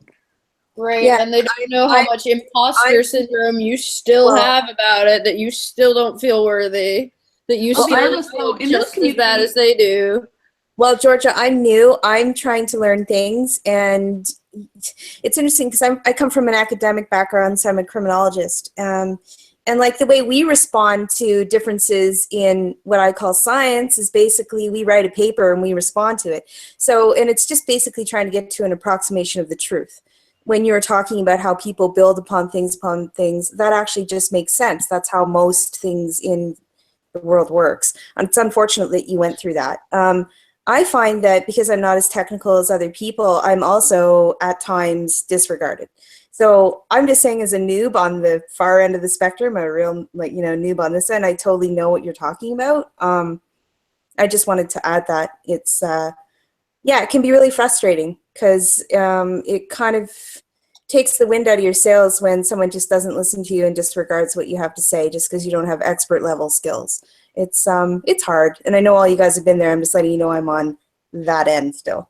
Hey, I'm on. That's InfoSec is so big. I mean, even in the field of mobile, which is for whatever reason considered my area, like there's stuff. People like ask me questions. I'm like, I've never even heard that word before, and that's just within mobile security. Like, yeah, our industry. I mean, and I think that there's a lot of people who they literally want to come up to you and throw buzzwords at you, and if you can't explain it, you're like not worthy. And I think people who are of a minority are gonna get it more so. I mean, it's it's not just women. I mean there's very few black men in InfoSec as well, many of which are my friends, and they have very similar stories to the women, that that they're not treated this well, at the same level of technical. They have to prove themselves more, like we do. I think that I don't have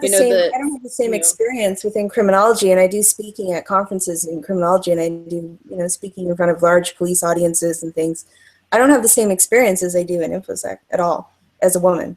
Like I don't. You would think in a policing industry and policing sciences, I'd come up against that all the time, but really it's the merit of what I'm saying and doing that matters, and that's usually how I get through. But I am finding that, it's an interesting world, InfoSec, for sure, so far.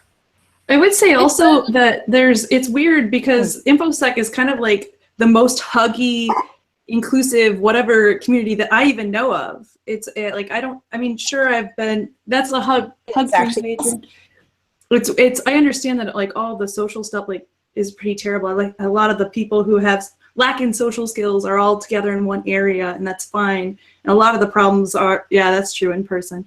And unfortunately, yes, Twitter, they are hiding behind their avatar. But I guess I don't really do much on Twitter, and most of my interactions are with people in person or via IRC, whatever. But I found that it's actually pretty open and inclusive, and I don't know, like I understand that a lot of people do have problems with that, but I think it's worse when I was dealing with IT people and network admins and engineers and stuff like that, where they have to be right all the time. They've been working here for 30 years and therefore they know better, and they hated the punk kid out of college. And like that was the huge thing for me, was punk kid out of college thinks she knows what she's talking about. I don't want to listen to her. But I feel like it's still, the InfoSec community has been so much more supportive, and we all care about each other, whether they say it in person or say something else, somewhere else. It's different. I don't really, can't speak much to Twitter, and on IRC, no one would believe I was a girl anyway. But but still, like, I feel like some of the best people I've ever met in my life at the same time. Like I've met some of the best people I've ever met in InfoSec, for sure. It's both things. It's both ends. I'm talking more, when I was saying what I was saying, it's more about like if you don't have the technical skills straight up, no one's listening to you. But I feel like there are a lot of new people coming into InfoSec that a lot of people are like, oh, I'll take you under my wing, or oh, I'll teach you this one thing. A lot of people are standing up blogs and trying to teach people how to deal with the career, deal with the technology. I think there's some of those people, yes, and I do know some of them. But I'm saying, yeah, they exist. Yeah, I agree. I'm just as a whole, like, it's InfoSec. I feel like is way more inclusive and accepting of bad social whatever than a lot of other IT. Engineering and stuff like that. I think it just comparison of different cultures. InfoSec community is a lot closer, and yes, people who are a lot closer will fight more, but that's because we're all closer. Well, I think the InfoSec community is pretty, and I'm glad, white cis hetero male, as far as y'all know. I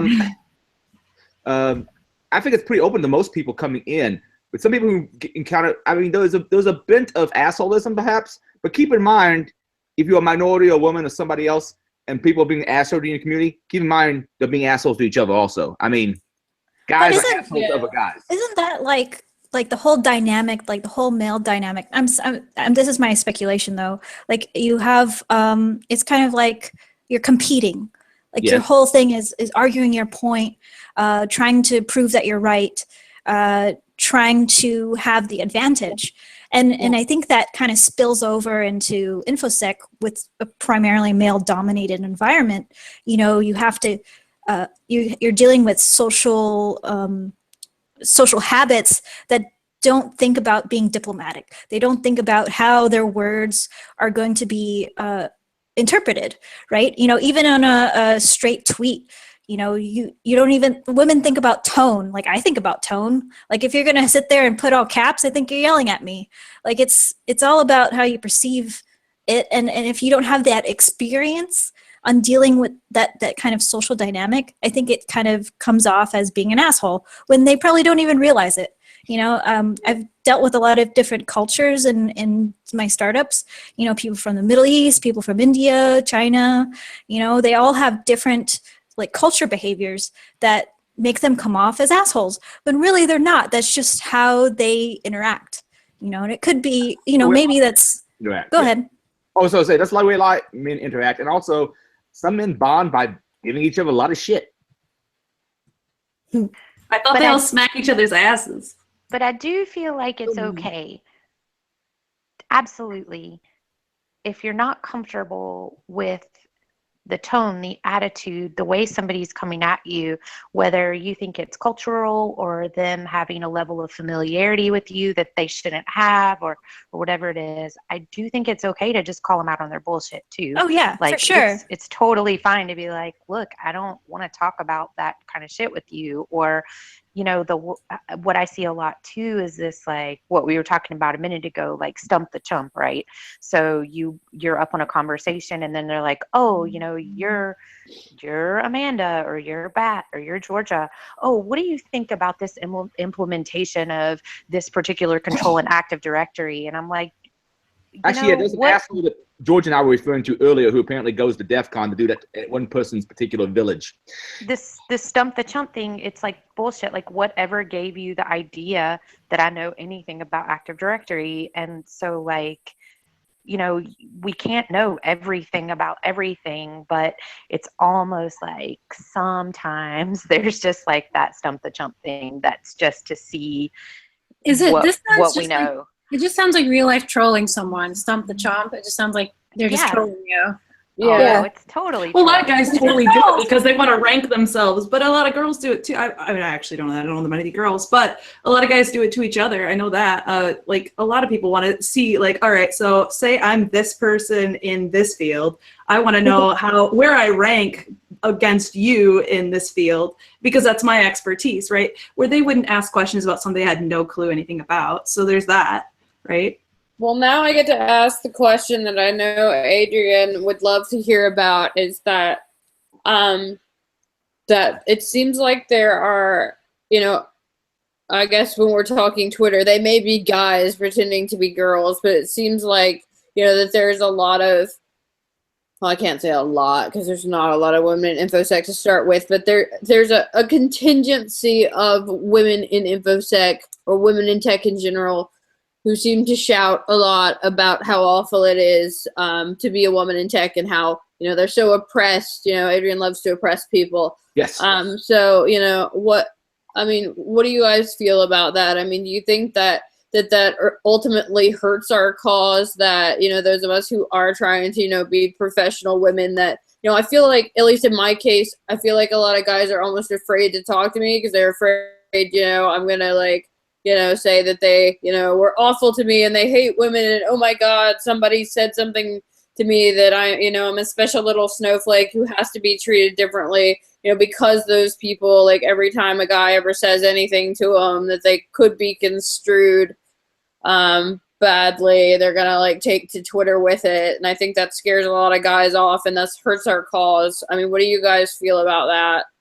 There's definitely the population of women who see misogyny everywhere. Like that terrorist attack that happened the other day, there was a certain woman who's crying that it was like a men problem, right? So I think it does. There are, especially where I work, not my office, but like in San Francisco in general, there is this population of feminazis. Like, why should I, sugarcoat the word? A lot of women who, they see a problem, they have to attach like gender to that problem. Yeah, there's women also who monetize and weaponize it as well. I've seen that 100%. And not all of them, but for sure, Amanda, I agree with you. It's out there. I think it's a small minority, but look up cluster B personality disorders.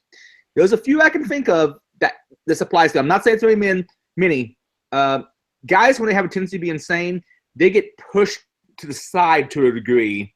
Not all of them, but I know a few guys in InfoSec who are a little not quite right here, including me. But they get pushed to the side. But there are certain ones I can think of who have a huge fan base because there are guys out there who will follow around a woman, like everything she says, constantly comment on it, and try to get their favor. I posted the link in the chat we were using for setting up this stream to a person who has a similar thing. All he does is he follows all these women in InfoSec. He constantly retweets them stuff. Is this the Milady guys? The what? The Milady guys? I don't know if it's the Milady guys or not. Well, I guess that would be a good. Explain to us what the Milady guys is. Well, that picture, Adrian, can you look up the link of the Milady picture, the meme? Yeah, you're talking about Zoe Quinn, Milady. Yeah, can I please retweet that, Milady? I love that guy. Ugh. It's such a nicer way of. I just for me that it's like, I love Gloria Steinem, love that.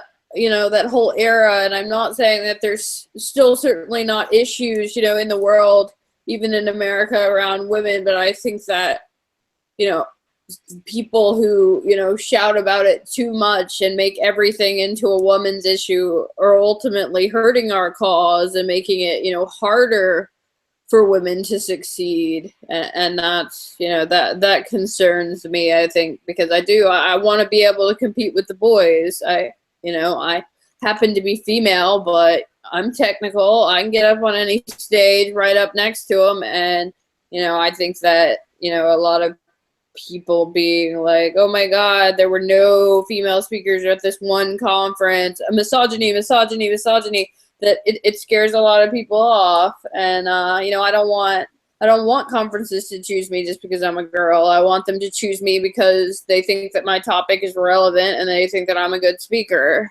Yeah, there's a guy we refer to as Countula who goes around to cons and does the whole counting thing. Oh, but I think this is the picture you were looking for. Oh, the count? Yeah. Yeah, Well, I mean, I got the opposite effect, at conferences and stuff. They think I'm a booth babe, or, I dress like, some of the other girls in the area, and they don't think I belong at the conference. And that's really disheartening.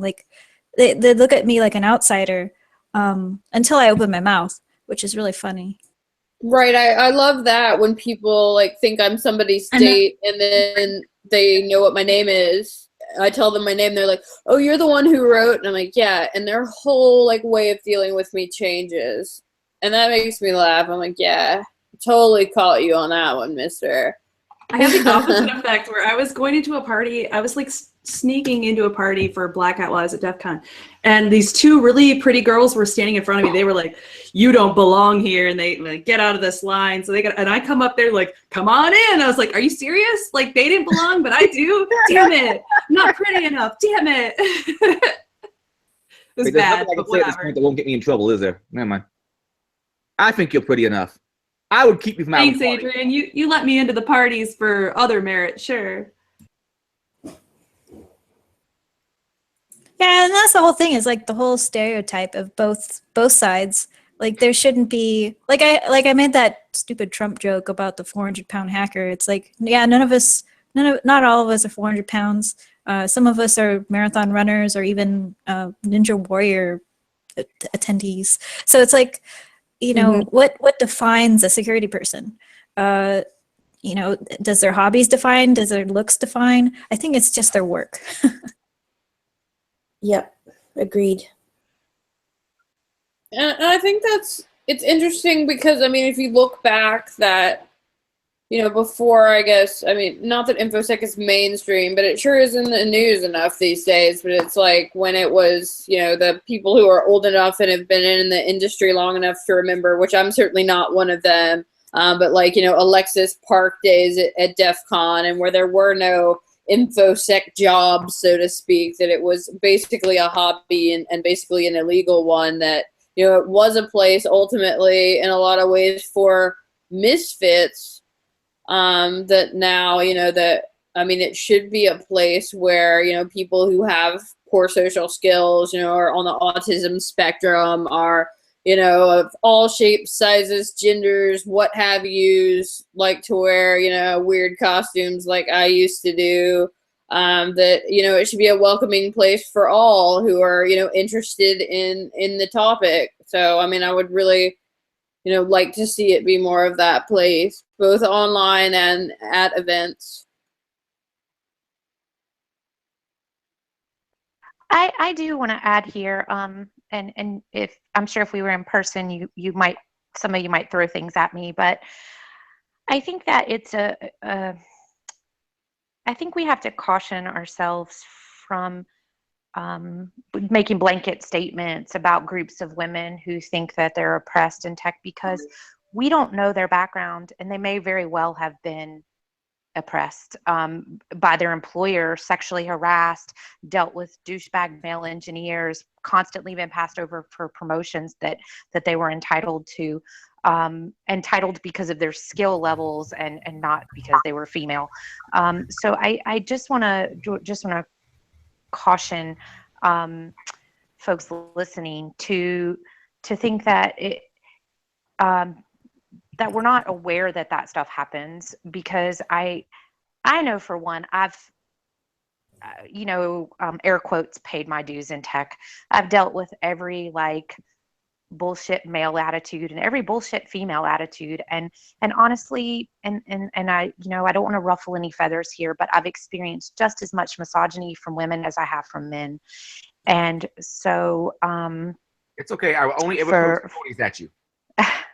For women listening who feel like it's only men who can be misogynist, I would caution you from, you know, from kind of going down that path too, because I've had women tell me I couldn't sit my stuff in a room in a certain place because that's where the speaker, I was the keynote, right? Like, Right, if yeah. women think that about other women, like what hope do we have? So I think that if we can look at ourselves internally, I think that we all, women and men, have ingrained misogyny, whether we know it or not. Unconscious bias, like it's a thing. You can Google it. We all have it about either race or gender or profession, or he went to college or she didn't go to college, or this person has certs, or this person's a CISSP or whatever. Like we all have our, you know, I guess you'd call it baggage. So I think if we can maybe just see each other as people rather than as that stuff, and it's very idealistic, but I don't want to say that I think that women who feel oppressed, you know, or say they're oppressed, are causing harm to the industry because they may very well have been oppressed. I think that the blanket of all men are out to get me is a bad one, because men can be our greatest allies. There are more of them than there are of us. Let's be real. It would be much cooler to have them sort of going to bat for us. And I get what Adrian's saying about like the white knight thing, or the guys who just add women to lists to watch. But, you know, maybe we don't know their background. Maybe they're just trying to like learn more or familiarize themselves more with the work that women are doing because they genuinely care. So if we could maybe not do that too, like they're not all just creeps, you know, they may genuinely have come from a place where they were the misogynist at their job and they were the person who kicked women when they were down, and maybe they're trying to do better. And I'll tell you all day long, like that idealist thing and assuming positive intent, and it's broken my heart a few times, don't get me wrong, but I still believe that there's good out there, and there are people that want to success, regardless of our race, religion, or gender. Oh, you're cutting out. I can't hear you. The end part. Yeah, my voice was cracking. Oh. I still believe, so that's all. I definitely agree with you about the unconscious bias. I mean, I catch myself doing it, you know, as much as I like to complain about, like, I was the keynoter at the conference and they wouldn't let me into the speaker party. I mean, I catch myself doing it as well, you know, wondering, like, whose girlfriend is that? You know, I kick myself for it, but I mean, it's definitely a thing. And I think, you know, another problem that, you know, I feel like it's less of a problem now. You know, there are more slots for women, but, you know, when I was first starting out, you know, it wasn't that long ago, you know, 2011, 2012, but it was like there was the woman slot, and it was almost like the Hunger Games, that you almost had to hate all the other women in InfoSec, because if they got that slot, you didn't. And I mean, that's horrible to even say out loud, but that it's like, I mean, it's very easy to you know, just dislike other women's successes more so than men, that it's like there's the one slot for the woman, and if somebody else gets it, you don't, whereas there's 100 slots for the men. But I do think that, you know, that's improving, so that there's less of that. But I mean, I definitely agree with you about, you know, the unconscious bias, and definitely that, you know, the women in InfoSec can be just as mean. So it's something I think we all need to work on, certainly. I agree. I also think it's important as well, though, to be able to separate situational things. So if something happens, it goes wrong, it doesn't necessarily mean that it has anything to do with your gender or appearance. So I think it's really important as well to check our heads sometimes and not assume that the other person is, you know, suffering from an extreme case of misogyny just because they do something wrong. It's always good to ask the person, you know, what their intent was, if it really bothered you, and maybe try to discuss with them what they were thinking or doing at the time.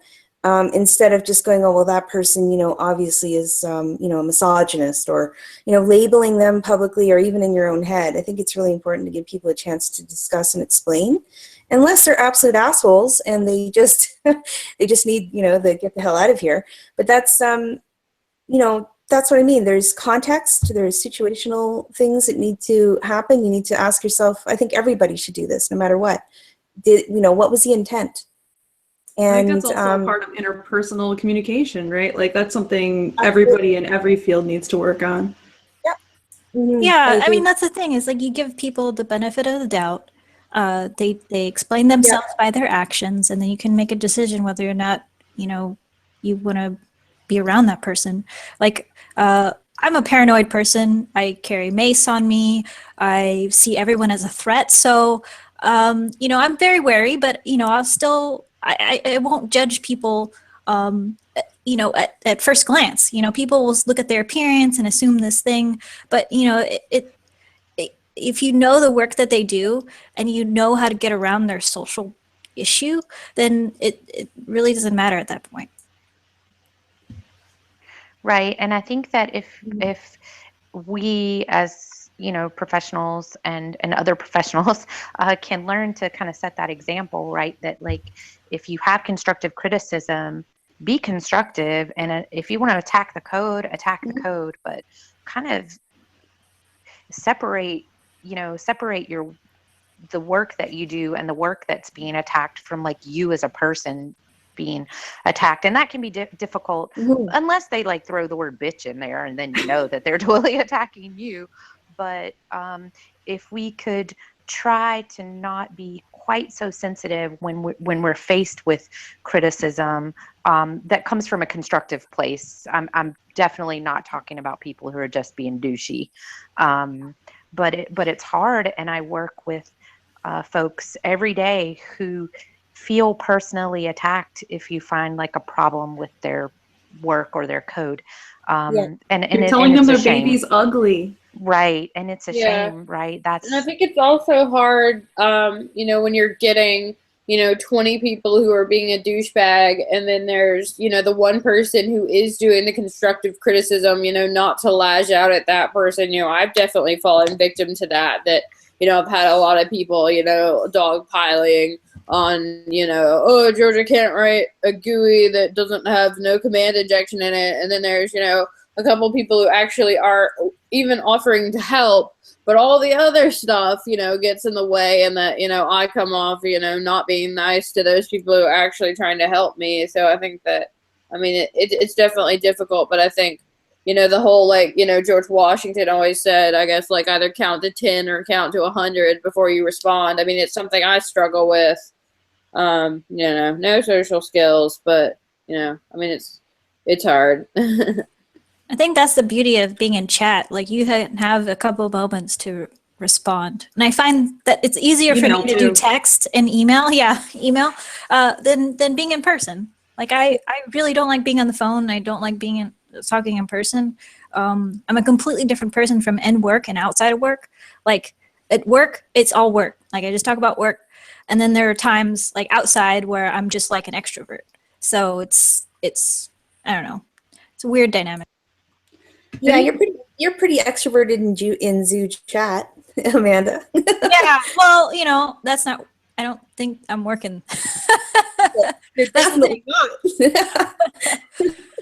I used to work for my dad as a teller for like a very small business, and he used to always say, like, to customers that were offended by his aggressive behavior, he would always say, it's, you know, it's your right to be offended. Like, I don't know about everybody watching or whatever.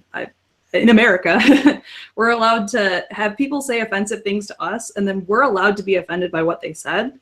At the same time, it all depends on how you handle it versus how they're saying it. Like, you can let it bother you. You don't have to let it bother you, but we definitely have the right to be offended. That's okay. Like, and you, if you're the one saying the offensive thing, the person you're offending has the right to be offended. Like, it's okay.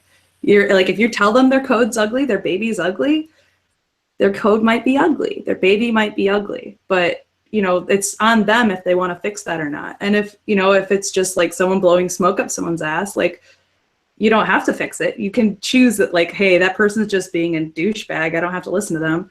Then you could just choose not to listen to them. How do you fix an ugly baby? That's what I was just thought too, Amanda.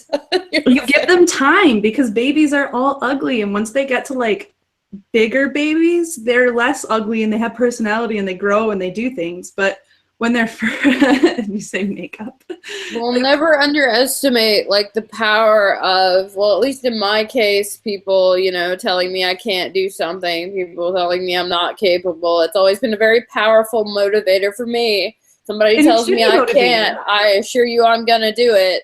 So, I mean, in a way, I know, you know, a lot of people who actually, they choose to say offensive things just to get people motivated, right? There are a lot of people, that's their tactic, right? They say, hey, I want to say you suck at this, that when you come back and say, I know X, Y, Z about it, then I don't suck at it, and you can eat your words because that's what you said and this is how I feel about it.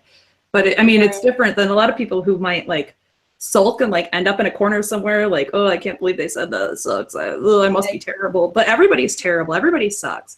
So it's Kind okay. of choose, yeah, you kind of choose what controls you, basically. You have Exactly. And you can use all of that to motivate you to do better things, or Totally. choose not to, but that's on you, right? It's in some cases. I'm not saying that's a blanket statement, but Right. They actually used that